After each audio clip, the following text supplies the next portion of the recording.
The warm waters of the Caribbean, usually a picture of paradise for tourists and cruise ships, have become something else entirely in the fall of 2025.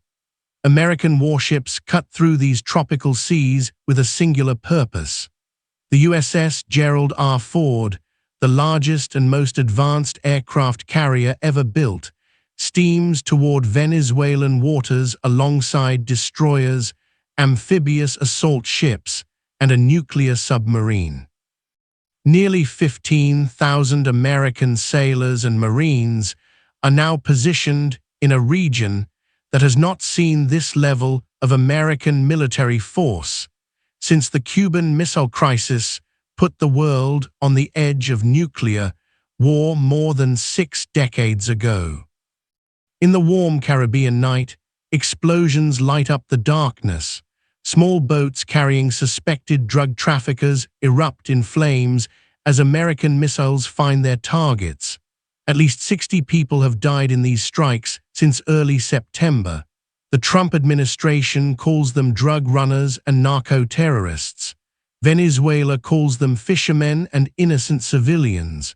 The truth, as it often does, sits somewhere more complicated than either side wants to admit. Venezuela's President Nicolás Maduro stands before crowds in Caracas, calling for national mobilization. He has activated more than 4 million militia members and deployed troops along the coast. The Venezuelan military, equipped with thousands of Russian anti-aircraft missiles, positions itself for a conflict that seems to draw closer each day. Russian transport planes linked to Moscow's military land at Venezuelan airports.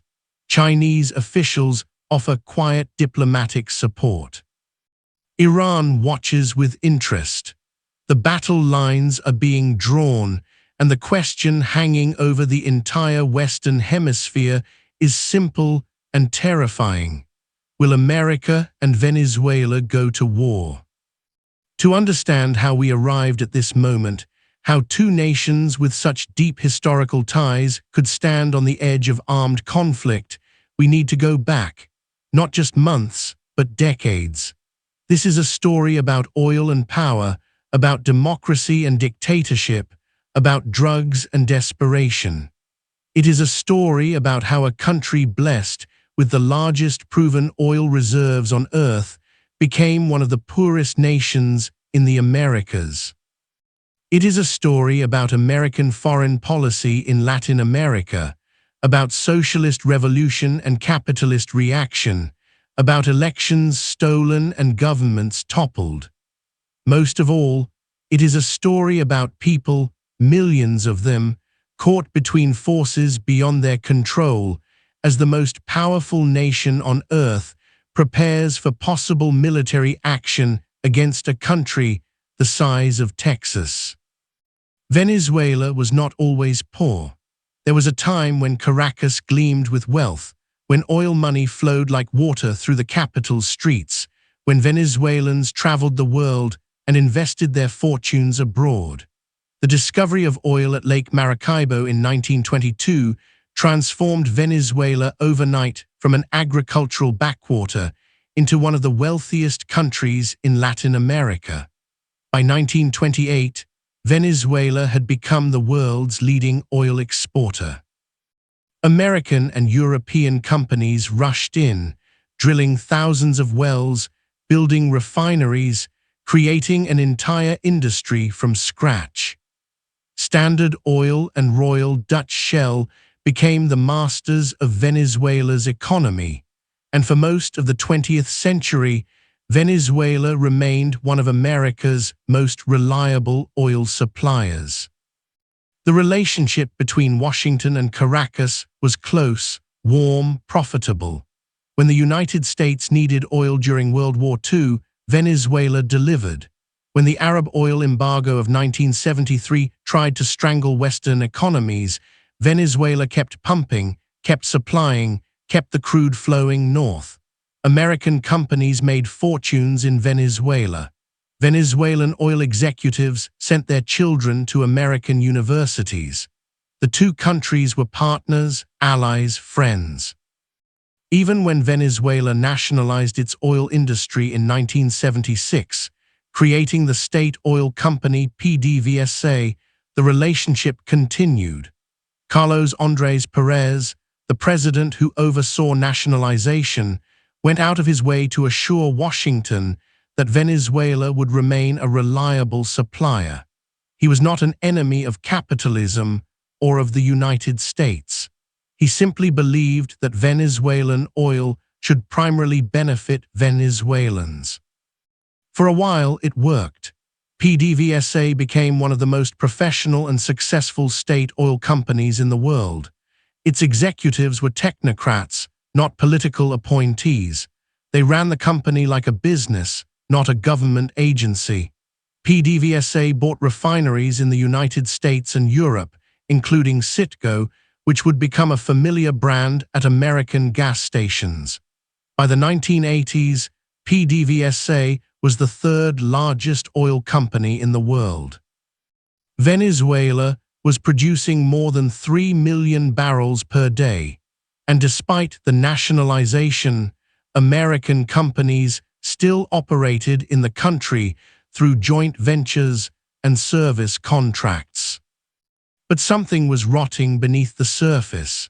Oil wealth, economists know, can be both blessing and curse. When a country becomes too dependent on a single commodity, when everything revolves around that one resource, the entire economy becomes vulnerable. Venezuela's leaders spent oil money like it would never run out. They built grand projects, subsidized everything, created a vast welfare state supported entirely by petroleum revenues. When oil prices were high, everything was fine. When prices dropped, the whole system teetered. And alongside the oil wealth came something darker. Corruption spread through every level of government. Military officers and politicians grew rich not through hard work, but through graft, through bribes, through skimming off the top of oil revenues. Then in 1998, everything changed. Hugo Chávez, a former army officer who had attempted a military coup 6 years earlier, won the presidential election. Chávez was different from every Venezuelan leader who came before him. He was a populist who spoke the language of the poor, a socialist who promised to redistribute the nation's wealth, a fiery orator who railed against the Venezuelan elite and their American allies. He called his program the Bolivarian Revolution, named after Simon Bolivar, the great liberator who freed much of South America from Spanish colonial rule. Chávez promised a new Venezuela, one where oil wealth would flow not to the rich, but to the poor, where the nation's resources would serve the people, not foreign corporations and domestic oligarchs. The Venezuelan establishment was horrified. The upper and middle classes who had run Venezuela for generations suddenly found themselves sidelined. Chávez changed the constitution, extended presidential terms, packed the courts with loyalists, and restructured the entire political system. He launched massive social programs called missions, which provided free healthcare, education, and subsidized food to millions of poor Venezuelans. Literacy rates climbed. Infant mortality dropped. For the poor majority, Hugo Chávez was a savior, a champion, the first leader who actually seemed to care about their lives. But Chávez needed money for his revolution, and that money could come from only one place. PDVSA, the state oil company, had always maintained a certain independence from government. Its executives were professionals who focused on production, on efficiency, on running a successful business. Chávez saw PDVSA differently. He saw a pot of gold that could fund his social programs. He began demanding that PDVSA contribute more and more to his missions. He appointed political loyalists to run the company, pushing out the technocrats who knew how to actually produce oil. He required PDVSA employees to support his political movement. The company that had been Venezuela's crown jewel slowly began to crumble under the weight of political interference and corruption. In 2002, PDVSA workers went on strike.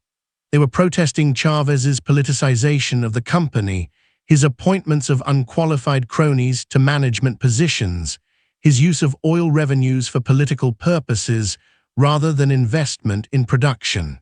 The strike paralyzed Venezuela's economy. For 2.5 months, oil production nearly stopped.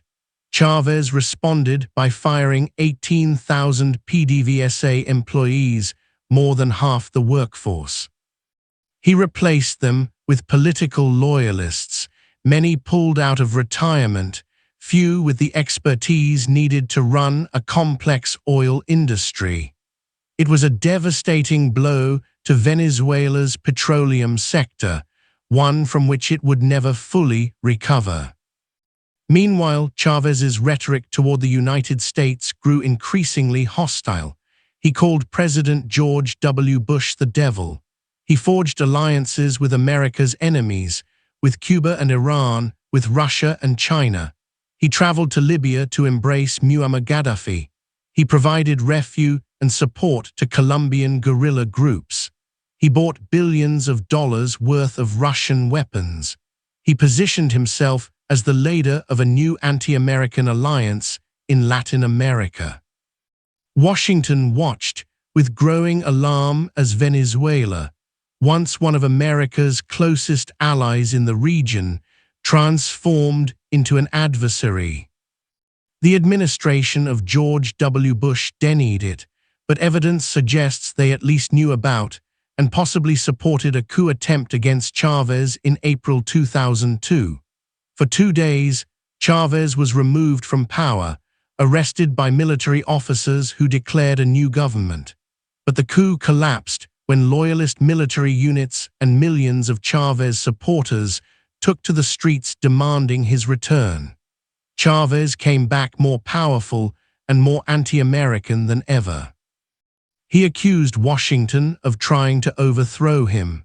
He expelled the Drug Enforcement Administration from Venezuela in 2005, claiming they were CIA spies.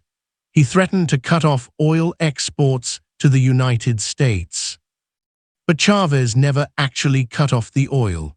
For all his revolutionary rhetoric, for all his anti-American speeches, Hugo Chávez needed American dollars.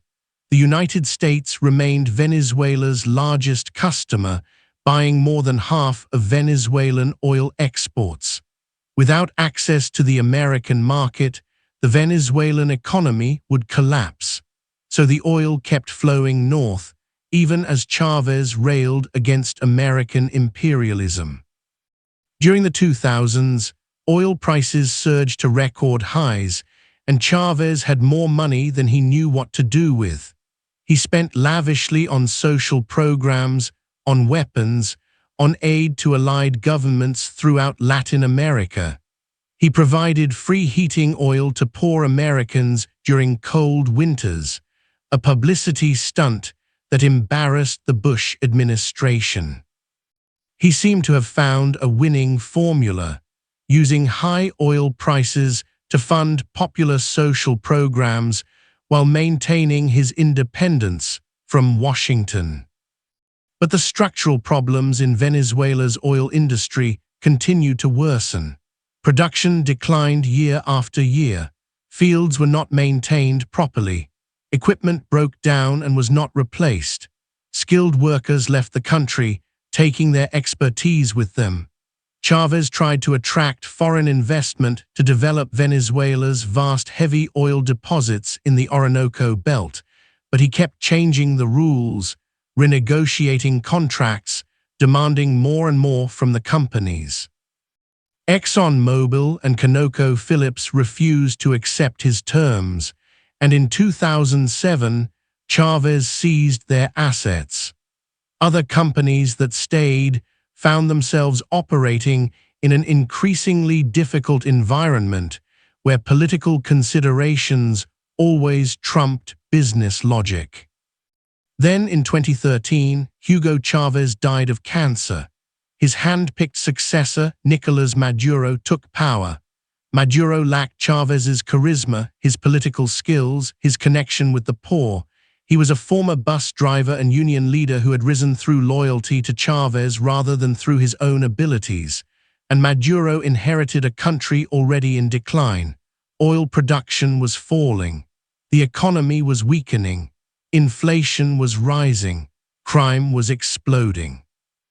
But instead of addressing these problems, instead of changing course, Maduro doubled down on Chavismo. He maintained the same failed economic policies. He appointed even more political loyalists to key positions. He cracked down on dissent with increasing brutality. By 2014, Venezuela was in crisis. Inflation soared into triple digits. Store shelves stood empty. People waited in line for hours to buy basic goods like toilet paper and cooking oil. The murder rate in Caracas became the highest in the world. Hospitals ran out of medicine. The electrical grid began to fail, causing blackouts that could last for days. And through it all, oil production continued its relentless decline. By 2018, Venezuela was producing less than half what it had produced when Chávez took power. The combination of mismanagement, corruption, and lack of investment had crippled the industry that should have made Venezuela rich. Millions of Venezuelans began to flee. They walked across borders into Colombia, Brazil, Ecuador, Peru, heading north through Central America toward the United States. Today, nearly 8 million Venezuelans, more than a quarter of the country's population, live outside Venezuela. It is one of the largest refugee crises in the world, comparable to Syria. These migrants carry stories of desperation, of hunger, of a country falling apart. In July 2024, Venezuela held a presidential election. The opposition, united for the first time in years, put forward a candidate named Edmundo González.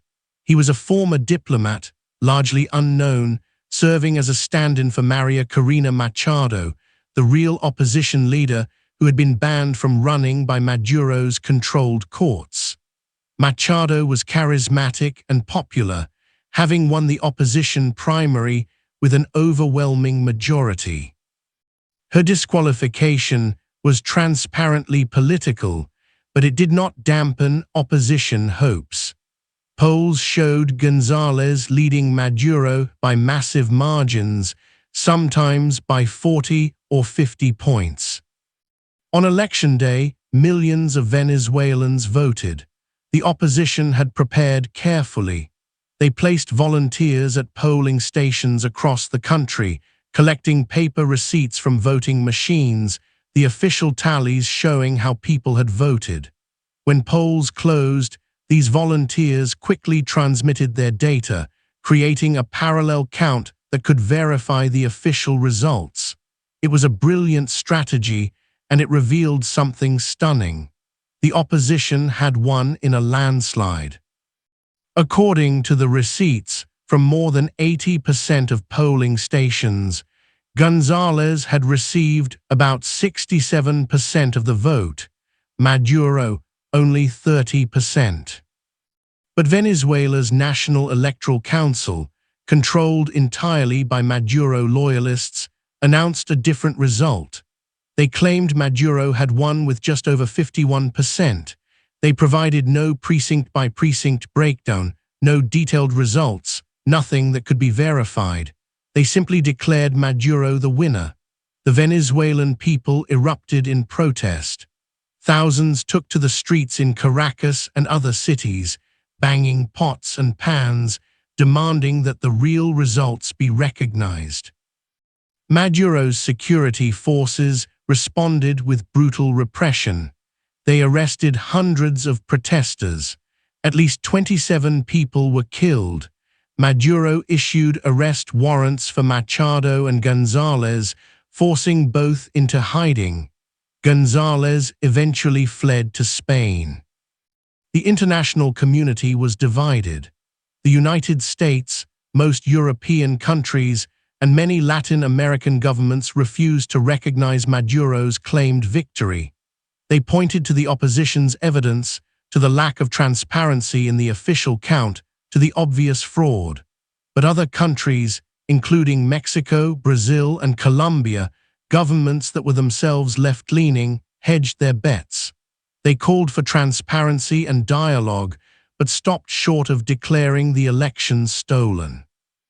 Russia, China, Iran, Cuba, and Nicaragua congratulated Maduro.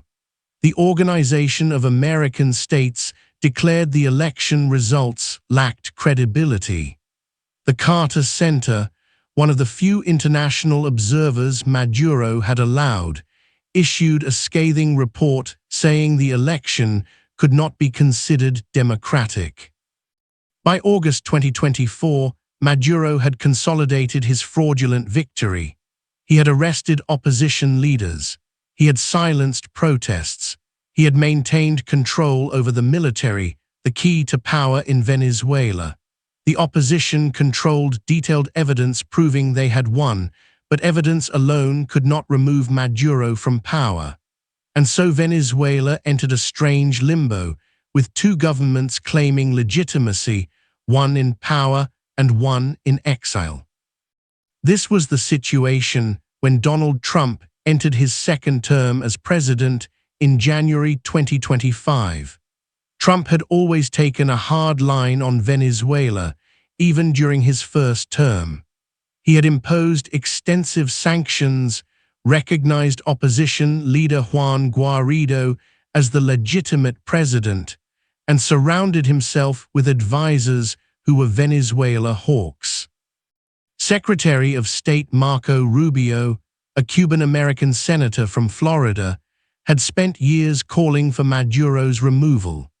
Defense Secretary Pete Hegseth, whom Trump had rebranded as Secretary of War in a throwback to pre-1947 terminology, was a Fox News host turned Pentagon chief who saw the world in stark terms of American strength versus foreign threats.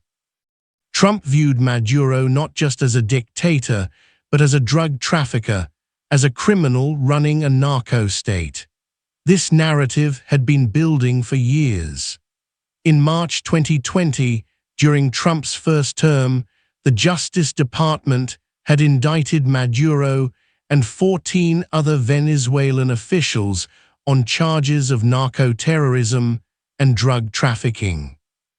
The indictment accused them of leading something called the Cartel de los Soles, the Cartel of the Suns, named after the sun insignias worn by Venezuelan generals. According to the indictment, Maduro and his inner circle had conspired with Colombian guerrillas to flood the United States with cocaine, both to make money and to inflict harm on American society. The Cartel de los Soles is a subject of intense debate. There is no question that Venezuelan military officers have been involved in drug trafficking for decades. The term itself dates back to the 1990s, before Chavez ever came to power, when journalists began reporting on corruption among National Guard generals. Venezuela sits next to Colombia, the source of most of the world's cocaine, and drugs have long flowed through Venezuelan territory on their way to the United States and Europe. When Chavez expelled the DEA in 2005, drug traffickers found Venezuela an easier place to operate. But whether the Cartel de los Soles exists as an organized entity, as an actual cartel with Maduro at its head, is much less clear. Most experts describe it not as a hierarchical drug trafficking organization, but as a system of corruption, a network of military and government officials who profit from allowing drugs to pass through Venezuelan territory. Some of these officials may be directly involved in trafficking. Others simply take bribes to look the other way. It is corruption on a massive scale, certainly, but it is not quite the same thing as Maduro personally running a drug cartel. Moreover, Venezuela is not a major cocaine producer. It does not grow coca. It does not manufacture the drug. It is primarily a transit country, a place drugs pass through on their way from Colombia to markets in the United States and Europe. And even as a transit country, Venezuela's role has declined in recent years. Colombian cocaine is much more likely to move through the Pacific coast, through Ecuador and Central America, than through Venezuela. Most of the fentanyl killing Americans comes from Mexico, not Venezuela. A classified intelligence assessment from 2024 concluded that Maduro does not control any drug trafficking organization. The Drug Enforcement Administration's own threat assessment that year did not even mention Venezuela. But facts matter less than narratives in politics, and Trump's narrative was simple and powerful. Maduro is a drug trafficker. Venezuela is a narco-state. The drugs poisoning Americans are coming from Venezuela. Therefore, America must act. In July 2025, the Treasury Department officially designated the Cartel de los Soles as a foreign terrorist organization and a specially designated global terrorist group. Trump raised the bounty on Maduro's head from $25 million to $50 million, the same amount offered for Osama bin Laden before his death. Several right-wing Latin American governments, Argentina, Paraguay, Ecuador, followed Washington's lead and declared the Cartel de los Soles a terrorist organization. By August, Trump was ready to move. He ordered a major military deployment to the Caribbean, officially framed as a counter-narcotics operation. 8 warships, including destroyers, amphibious assault ships, a cruiser, and a littoral combat ship, along with a nuclear submarine, sailed into international waters off Venezuela's coast. They brought with them thousands of Marines, drones, helicopters, and fighter jets. Bases in Puerto Rico, including Muniz Air National Guard Base, became hubs for surveillance and rapid deployment operations. On September 2nd, the operation went kinetic. American forces struck a small boat in the Caribbean, claiming it was carrying drugs. The boat exploded. Everyone on board died. The strike was followed by another, then another. American missiles and gunfire destroyed boat after boat in the Caribbean and Eastern Pacific. The Trump administration called them drug smuggling vessels, claimed they were operated by narco-terrorists linked to the Cartel de los Soles. Venezuela called them fishing boats, claimed the victims were innocent civilians. The United States has not provided detailed evidence about who was on these boats or what they were carrying. By the end of October, American forces had struck at least 14 vessels, killing more than 60 people. These were not arrests. They were not interdictions where suspects could be taken into custody and face trial. They were extrajudicial killings, explosions in the night that left no survivors to tell their story. Some legal experts questioned whether Trump had the authority to order such strikes. The administration cited the authorization for use of military force passed after September 11th, claiming drug cartels were equivalent to Al-Qaeda. Senator Lindsey Graham went on television to defend the strikes, saying Trump had all the authority in the world to protect America from being poisoned by narco-terrorists. But questions mounted. The strikes were extraordinarily expensive, using sophisticated missiles and destroyers to blow up small boats. Drug interdiction in the Caribbean has traditionally been handled by the Coast Guard, not the military, and the strikes seem to have little connection to actual drug trafficking patterns. Most cocaine headed for the United States moves through different routes. Most fentanyl comes from Mexico. Venezuela may be corrupt and mismanaged, but it plays only a marginal role in the drug trade, threatening American communities.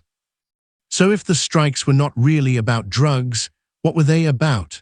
The answer became clearer as Trump escalated the pressure. On October 24th, he ordered the USS Gerald R, the world's largest aircraft carrier, to deploy to the Caribbean along with its entire strike group. This added another 5,000 personnel to the roughly 10,000 already in the region. About 14% of the U.S. Navy's surface fleet was now concentrated in waters off Venezuela. American B-1 bombers flew along the Venezuelan coast in October, a clear show of force. Trump did not hide his intentions. He told reporters he would not necessarily ask for a declaration of war before taking action. He said America was just going to kill people bringing drugs into the country. He drew explicit comparisons between drug smugglers and terrorists. His administration made it clear that the goal was not drug interdiction. The goal was regime change. The goal was removing Nicolás Maduro from power. Senator Graham said it explicitly. The United States intends to oust Maduro. Marco Rubio repeated it. The buildup was not about fighting drugs. It was about forcing political change in Venezuela. Reports emerged that the administration had drawn up target lists for strikes inside Venezuela, identifying military installations, ports, airports, command and control centers, air defense sites. The Miami Herald reported that Trump had already decided to bomb targets in Venezuela, that strikes could come within hours or days. Venezuela responded by placing its military on high alert. Maduro called for a national mobilization, activating more than 4.5 million members of the Bolivarian militia, the civilian armed force created by Chávez. He deployed 15,000 troops to reinforce the border with Colombia. He positioned air defense batteries, thousands of Russian-made Igla anti-aircraft missiles, at strategic points around the country. Russian transport planes arrived carrying unclear cargo. Defense Minister Vladimir Pedrino Lopez announced the military would use drones and patrol vessels to monitor the coast.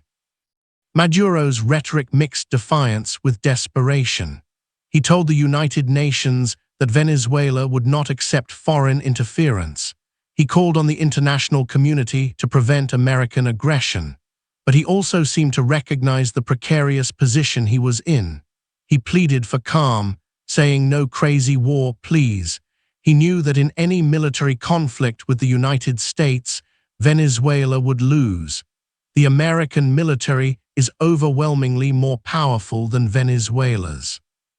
But he also knew that the costs of such a conflict could be enormous, that regime change is never as easy as it looks from a distance. American military analysts agreed. Striking Venezuelan targets from the air would be relatively straightforward. The Gerald R. Ford carries advanced F-18 Super Hornet fighters. American destroyers carry Tomahawk cruise missiles with ranges exceeding 1,000 miles. The United States could hit targets throughout Venezuela without putting many personnel at risk. But destroying Maduro's command and control centers, crippling his air force, hitting military installations that would not necessarily remove him from power. Saddam Hussein survived years of American bombing in the 1990s. Serbia's Slobodan Milosevic endured a NATO air campaign. Air power alone rarely topples governments. A ground invasion would be far more difficult. Venezuela is twice the size of Iraq geographically, with 30 million people and terrain ranging from dense urban areas to tropical jungles to mountain ranges. Military experts estimate it would take at least 50,000 and possibly 200,000 American troops to successfully invade and occupy Venezuela. The last time America tried that sort of operation in Latin America was Panama in 1989, a much smaller country with a much weaker military. Venezuela has a larger military than Panama did, plus millions of armed militia members, plus guerrilla groups and criminal organizations whose survival depends on Maduro staying in power. And there are the international complications. Russia has significant interests in Venezuela, having invested billions in the oil sector and provided billions more in weapons. Russian military advisors operate in Venezuela. Russian ships visit Venezuelan ports. Putin sees Venezuela as a tow horn in the Western Hemisphere, a way to project power into America's backyard. A U.S. invasion would put American and Russian forces in proximity, raising the risk of miscalculation and escalation. China has also invested heavily in Venezuela, providing loans and buying oil. Both Moscow and Beijing would likely support Maduro diplomatically and possibly with material assistance. Regional reaction would be split. Right-wing governments in Argentina, Paraguay, and Ecuador might support American action, but left-leaning governments in Mexico, Brazil, and Colombia would likely condemn it. Brazil's President Lula has offered to mediate between Washington and Caracas. Colombia's President Petro has criticized the American military buildup. Most Latin American countries remember the long history of U.S. intervention in the region and remain wary of American military action regardless of their opinion of Maduro. The Organization of American States would fracture over the issue. The United Nations would condemn American aggression. And then there is the question of what happens after. Say American bombs destroy Maduro's command centers. Say American missiles take out his air defenses. Say even that special operations forces manage to kill or capture Maduro himself. Then what? Who governs Venezuela? The opposition is fragmented and lacks control of any territory or institutions. Maria Corina Machado remains in hiding inside Venezuela. Edmundo González is in exile in Spain. They have won an election, but have no means of enforcing that victory. Even if Maduro falls, the military officers who have benefited from his rule, the government officials who depend on him, the armed groups that have flourished under his protection, they would all still be there. Venezuela could easily descend into chaos, into a failed state scenario where multiple armed groups fight for control. The migration crisis would get worse, not better. Venezuelans are already leaving by the millions. A war would send millions more fleeing. Colombia, Brazil, and other neighbors are already struggling to absorb Venezuelan refugees. A full-scale conflict would overwhelm their capacity. Many of those refugees would head north, toward the United States, the very country that launched the military action. It is an ironic outcome, using military force to solve a problem that military force might actually make worse. There is also the legal question. Trump insists he has the authority to act without congressional approval. He cites the authorization for use of military force from 2001, which allows the president to use force against those responsible for the September 11th attacks and their associated forces. The administration argues that drug cartels are terrorist organizations equivalent to Al-Qaeda, therefore Trump can strike them under the AUMF. But most legal scholars are skeptical. Drug trafficking, however destructive, is not terrorism in the same sense. The AUMF was specifically about those responsible for September 11th. Stretching it to cover Venezuelan military officers or even actual drug traffickers is legally dubious. The Constitution gives Congress, not the President, the power to declare war. Trump could probably order limited strikes on specific targets without congressional approval, as presidents have done many times before. But a sustained military campaign against Venezuela, especially one aimed at regime change, would require congressional authorization, and that authorization is far from certain.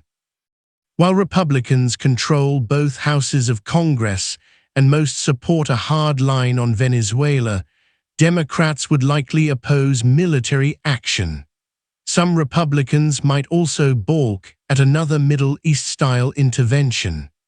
Memories of Iraq and Afghanistan, of promises that wars would be quick and easy followed by years of grinding occupation, still linger. Trump says he is not planning strikes inside Venezuela. On November 1st, aboard Air Force One, he told reporters no when asked if media reports about planned strikes were accurate. Marco Rubio said the same thing, but Trump has said similar things before and then changed his mind. He has a documented pattern of making threats, backing off, then following through later when the moment seems right. His administration has clearly developed target lists. The military forces are in position. The political narrative has been built. Whether strikes actually happen may depend on factors we cannot see, on intelligence reports, on internal debates, on how Maduro responds to the pressure, on what happens in Venezuela politically. The Venezuelan opposition finds itself in a difficult position. Maria Corina Machado has publicly endorsed American military intervention, telling CNN that all options should be on the table. She and Gonzalez believe they won the election fairly and that Maduro stole their victory. From their perspective, if diplomatic pressure cannot force Maduro out, if economic sanctions cannot compel him to respect democratic outcomes, then perhaps military pressure is necessary. They see Trump's build-up as leverage, as a way to convince Venezuelan military officers that staying loyal to Maduro is too risky. But many in the opposition worry about the consequences. They remember the 2002 coup, when anti-Chavez forces briefly took power only to be ousted 2 days later by a popular uprising. They know that any government installed by American military force would be seen as illegitimate, as a puppet, as exactly what Chavez and Maduro always accused the opposition of being. They fear that military intervention could rally nationalist sentiment around Maduro rather than against him, that Venezuelans who hate Maduro might hate American bombing even more. Inside Venezuela, the situation is desperate. Inflation is approaching 300% for 2025. Hospitals lack medicine and equipment. The electrical grid fails regularly. Water service is unreliable. Wages are worthless. The currency is collapsing. Crime is rampant. Most Venezuelans struggle to afford basic food. Yet Maduro maintains power through control of the military and security services, through patronage networks that reward loyalty, through repression that makes opposition dangerous. Oil production has stabilized around 800,000 barrels per day, less than a third of what Venezuela produced at its peak. International sanctions have made it hard to sell oil or import equipment. The fields are in terrible condition. Wells are producing far below capacity. Refineries operate at a fraction of their capability. Venezuela's oil industry, once the crown jewel of Latin American state enterprises, is a shadow of what it was. Yet oil remains the key to everything. Venezuela has the world's largest proven oil reserves, more than 300 billion barrels, mostly in the form of heavy crude in the Orinoco Belt. That oil is Venezuela's greatest asset and greatest curse. It made the country rich. It attracted American interest and involvement for more than a century. It funded Chávez's revolution and Maduro's survival. And it ensures that Venezuela will never be left alone, because the world needs oil and Venezuela has so much of it. American oil companies would love to return to Venezuela. Before Chávez nationalized their projects, companies like ExxonMobil, ConocoPhillips, and Chevron had invested billions developing Venezuelan heavy oil. Those investments were seized. The companies spent years in international arbitration seeking compensation. They won judgments worth billions, though collecting from Venezuela has proven difficult. If Maduro fell, if a new government took power, if sanctions were lifted, American oil companies could return. Production could be revived. Venezuela could again become one of America's major oil suppliers. This is part of what makes the Venezuela situation so complicated. It is about more than democracy versus dictatorship, more than a stolen election, more than drug trafficking. It is about oil, about resources, about which government in Caracas will be friendly to American interests. The United States has a long history in Latin America of supporting friendly dictators while opposing democratically elected leftists. Washington backed brutal regimes in Chile, Argentina, El Salvador, Guatemala, because those regimes were anti-communist and pro-American business. Washington opposed democratic governments in Guatemala, Chile, Nicaragua, because those governments threatened American economic interests. Is the current situation with Venezuela any different? The Trump administration says yes. They point to the stolen election, to Maduro's repression, to the humanitarian crisis, to the migration flood, to the drug trafficking. They say this is about supporting democracy and fighting narco-terrorism. Critics say it is the same old story dressed up in new language. They point to the oil, to the sanctions, to the long history of American intervention in Venezuela, to the CIA operations Trump authorized.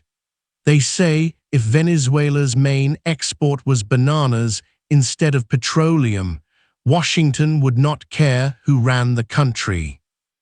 The truth probably lies somewhere in between. Yes, Maduro stole the election. Yes, he runs a repressive authoritarian regime. Yes, Venezuelan officials are involved in drug trafficking and corruption. Yes, millions of Venezuelans have fled desperate conditions. These are real problems. But it is also true that Washington's interest in Venezuela has always been shaped by oil. It is true that American sanctions have made the humanitarian situation worse. It is true that the Trump administration's approach risks making things worse still. What happens next remains uncertain. Trump might order strikes. He might not. The military might launch a limited campaign targeting specific military installations. They might attempt something more ambitious. Maduro might survive through defiance and repression. He might be overthrown by a coup from within. The opposition might find a way to mobilize enough pressure to force a transition. Brazil and Colombia might successfully mediate a negotiated solution. Or things might simply continue as they are, a slow grinding stalemate where Maduro clings to power, the opposition waits in exile, and ordinary Venezuelans suffer. The military buildup in the Caribbean might be just pressure, just posturing, designed to keep Maduro afraid and isolated. The strikes on boats might continue as a way to demonstrate American resolve without actually invading. The situation might drag on for months or years. But the risk of escalation is real. With thousands of American troops positioned off Venezuela, with Venezuelan forces on alert, with both sides preparing for possible conflict, an accident or miscalculation could trigger a war nobody really wants. A Venezuelan patrol boat getting too close to an American destroyer, an American aircraft straying into Venezuelan airspace, an overeager officer on either side making the wrong decision in a tense moment. Wars have started from less. And if war does come, the consequences will be felt across the hemisphere. Venezuelan refugees flooding into neighboring countries, oil markets disrupted, regional governments forced to take sides, Russia and China testing American resolve, the whole post-Cold War order in Latin America already strained, potentially shattered. The United States would win any military conflict with Venezuela, but winning the war might prove easier than winning the peace. The people who will suffer most are Venezuelans themselves. They have already endured years of economic collapse, of watching their country fall apart, of seeing their children leave to seek better lives abroad. They voted in massive numbers for change, for an end to Maduro's misrule, only to have their votes ignored and their hopes crushed. Now they face the prospect of their country becoming a battlefield, of American bombs falling on Venezuelan soil, of their cities becoming war zones. Some Venezuelans support American military action. They see it as the only way to remove Maduro, to restore democracy, to end their suffering. They believe short-term pain might be worth long-term gain. Others fear the consequences, remember past American interventions, worry that the cure might be worse than the disease. Still others simply feel helpless, caught between an intolerable present and an uncertain future. This is the tragedy of Venezuela in November 2025. A country blessed with vast natural resources, with oil wealth that should have made it prosperous, instead finds itself on the brink of possible war. A nation that once had the highest standard of living in Latin America now sees its citizens fleeing by the millions. An election that should have brought democratic change instead brought repression and international crisis. The United States stands at a crossroads. It can continue escalating military pressure, risking a war with unpredictable consequences. It can maintain sanctions and diplomatic isolation, watching Venezuela slowly collapse. It can engage in negotiations, offering carrots alongside sticks. Or it can walk away, deciding Venezuela is not worth the cost and risk of intervention. Whatever choice Washington makes, the fundamental problem remains. Venezuela is a failed state with an illegitimate government sitting atop enormous oil reserves in America's backyard. That is a situation no American administration will ignore. The specifics of how to respond may vary. Democrats might emphasize diplomacy and sanctions. Republicans might emphasize military pressure and regime change. But the core challenge is the same. For Venezuela, for its 30 million people, the challenge is even more stark. How do they reclaim their country? How do they escape from the trap they find themselves in, where their elected choice cannot take power and their actual rulers cannot govern effectively? How do they rebuild a society fractured by years of decline? How do they put oil wealth to work for the benefit of all Venezuelans rather than a corrupt elite? These questions have no easy answers. Democracy cannot be imposed by force from outside. Economic recovery requires investment and stability, neither of which can exist while political conflict rages. Social reconciliation after years of polarization takes time and goodwill from all sides. The road forward, regardless of what happens in the coming weeks and months, will be long and difficult. As American warships patrol the Caribbean and Venezuelan forces stand ready, as politicians in Washington and Caracas make calculated statements and hidden plans, the fundamental reality is simple and sad. Two countries that once were close partners, that once worked together for mutual benefit, now stand opposed. American military might faces Venezuelan desperation. The largest military in history squares off against a failing state. And somewhere in the middle, caught between great power politics and failed governance, are millions of ordinary people whose lives hang in the balance. Whether war comes or not, whether Maduro falls or survives, whether democracy returns to Venezuela or authoritarianism deepens, the human cost will be enormous. It has already been enormous. 8 million refugees, economic collapse, political repression, and now the very real possibility of military conflict. This is the price of decades of bad choices, of corruption and mismanagement, of ideological rigidity and great power interference, of oil wealth squandered and democratic institutions destroyed. Venezuela and the United States are on the brink, not because either side necessarily wants war, not because conflict serves anyone's interests, but because the logic of escalation has its own momentum, because pressure creates counter-pressure, because shows of force can become actual force, because at some point the distance between brinkmanship and disaster becomes too small to measure. And the world watches and waits, hoping wisdom will prevail, fearing it might not, knowing that when great powers and small nations collide, it is always the powerless who suffer most.